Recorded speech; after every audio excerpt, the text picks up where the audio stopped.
जमलं तर आपण काही एक सेकंड ऑप्शन व्यवसायाचं एक नवीन संधी म्हणून आपण या RCM अभियानाकडे बघतोय. तर सगळ्यांना एकच म्हणजे आवर्जून सांगेल की हे एक अभियान आहे आणि या अभियानाअंतर्गत जर आपण विचार करतोय, आज प्रत्येक जण वेगवेगळ्या प्रोफेशन मध्ये वेगवेगळ्या लेवलला तुम्ही सगळेजण काम करतात आणि आपल्याकडे जे प्रोडक्ट आहे ते आपले जे डे रुटीनचे प्रोडक्ट आहे, गुड मॉर्निंग टू गुड नाईटचे प्रोडक्ट आपल्याकडे सगळेजण आहेत. तर आपल्याला आपल्या एज्युकेशन नुसार किंवा आपल्या ह्याच्यानुसार आपल्याला वाटतं की अरे बापरे आता हे कुठे विकू, हे कसे विकू प्रोडक्ट.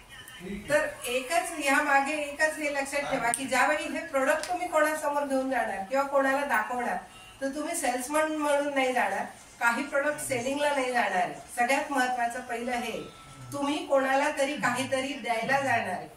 तुम्ही त्यांच्या घरात आरोग्य घेऊन जाताय म्हणून तुमचा हात देताय. तुम्ही काहीही त्यांच्याकडून घ्यायला नाही जाते, तुम्ही काहीतरी देण्याच्या भावनेने जाताय. आणि जेव्हा आपण कोणाला देण्याच्या भावनेने जातो तेव्हा आपण असं जातो आणि कोणाकडून काही घेण्याच्या भावनेने जातो तेव्हा आपण असं असतो. तर जर हा मनातला तुमचा ग्रह गेला तर तुम्ही या अभियानांतर्गत जे तुम्ही काम सुरू करायला जेव्हा जाल कोणाकडेही आणि जेव्हा कोणालाही या वस्तू सांगाल तर 100% तुमचं जे बोलण्याचा कॉन्फिडन्स असेल ना तो वेगळा असेल. आणि याच्यातनं जर कोणाच्या तुमच्या माध्यमातून जर 4 परिवारांमध्ये पण हे सगळ्या वस्तू जर गेल्या तर त्यांच्या घरात आरोग्यही जाईल आणि तुमच्यामुळे काहीतरी त्यांच्या घरात चांगल्या वस्तूंमध्ये त्यांच्या ह्याच्यात आयुष्यात बदल होईल, त्यांच्याही होईल आणि तुमच्याही होईल. तर जेव्हा हे काम सुरू कराल तेव्हा हा एकच म्हणजे माझ्याकडून मी सांगते की हे नेहमी लक्षात ठेवा की तुम्ही काही विकायला न जाता तुम्ही कोणासाठी काहीतरी घेऊन चालला आहात.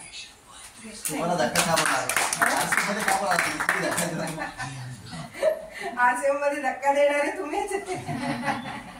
आणि सगळ्यात महत्वाचं माझं RCM मध्ये येण्याचं कारण म्हणजे 5 मिनिटं घेतो सर, की माझी लहान मुलगी जी आता आज 18 वर्षाची, आता 18 लागले तिला, ती 6वी मध्ये होती तेव्हा ती एका सहज आपल्या ह्याच्या पिकनिकला गेली, शाळेच्या स्कूल पिकनिकला गेली. तिथे मुलांच्या खेळण्यामध्ये पडली, हाताला लागलं, तिच्या उजव्या हाताला लागलं, मनगटाला. घरी आली, खूप रडायला लागली की माझ्या हाताला लागलंय, पण सूज वगैरे काही आली नाही. त्याच्यामुळे आम्ही थोडंसं म्हटलं जाऊ दे, म्हणे की मुक्कामार वगैरे मुलांच्या ह्याच्यात लागला असेल. तो दिवस जाऊ दिला आम्ही तिचा, पण रात्री खूपच रडायला लागली म्हणून मग दुसऱ्या दिवशी डॉक्टरांकडे नेलं, हाडवैद्याकडे. यांनी म्हणे की चल हाडवैद्यांना दाखवू. त्यांना दाखवलं तर त्यांनी थोडंसं असं काहीतरी तिच्या हाताचं मुवमेंट करून ते ठीक केलं. पण मग त्याच्याने रात्री अजून जास्त तिचं दुखणं वाढलं आणि ते एवढं वाढलं की तिला सहन होईना. मग परत आम्ही ऑर्थोपेडिककडे गेलो, ऑर्थोपेडिककडे दाखवलं तर ऑर्थोपेडिकने काही गोळ्या दिल्या, काही टॅब्लेट दिल्या, त्याच्याने काही दिवस तिला बरं वाटलं. असं जे तिचं हाताचं दुखणं सुरू झालं 6वी पासून सुरू झालं होतं, तर मध्ये लॉकडाऊनचे 2 वर्ष गेले, तर ते 10वीत ती आली तोपर्यंत ते दुखणं सुरू होतं. म्हणजे आम्ही त्या दरम्यान जेवढे नाशिकचे मोस्ट ऑर्थोपेडिक होते सगळे पालथे घातले.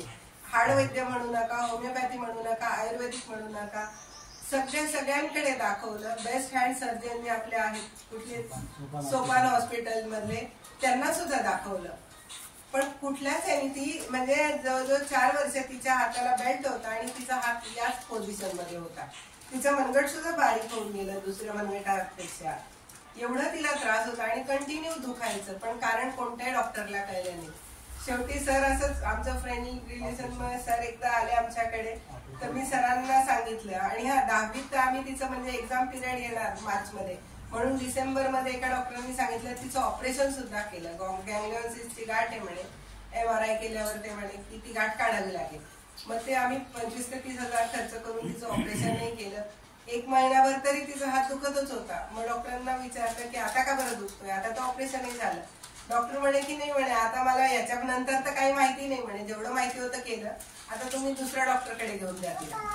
मग तेव्हा परत प्रश्न पडला की आता तर सगळे डॉक्टर झाले, आता कोणाकडे न्यायचं. मग त्या दरम्यान सर आले, सर मी त्यांना सांगितले की असं असं मुलीचा त्रास होतोय हाताचा, कशानेच फरक पडत नाहीये, तुमच्या न्यूट्रिशन मध्ये काही असेल तर सांग. तर ते म्हणे की चालेल म्हणे, मी एक लिहून देतो म्हणे इलाज, लिहिण्याचा कोर्स देतो. त्यांनी गावावर दिलं, व्हेज ओमेगा आणि न्यूट्रिचार्ज रोमन असं कॉम्बिनेशन तिला दिलं. म्हणे हे चालू कर तिला. मी सेम डे आणलं, नेक्स्ट डे पासून तिला सुरू केलं. विदिन 10 days म्हणजे आमच्यासाठी हा खूप मोठा चमत्कार होता की 10व्या दिवशी माझ्या मुलीच्या हाताचं दुखणं पूर्ण थांबलेलं होतं. म्हणजे ती नाचत आली की एकदा खेळता खेळता पडली त्या हातावर आणि तिला एवढी भीती वाटली की म्हणे मम्मी आता परत हात दुखणार म्हणे माझा, काय मी पडली त्या हातालाच लागलं. पण तिला मग संध्याकाळपर्यंतही जाणवलं की हात तर दुखतच नाहीये. म्हणजे जे दुखणं पूर्ण 6वी पासून तर 10वी पर्यंत तिने सगळा त्रास सहन केला. तर आपल्या ह्या सगळ्या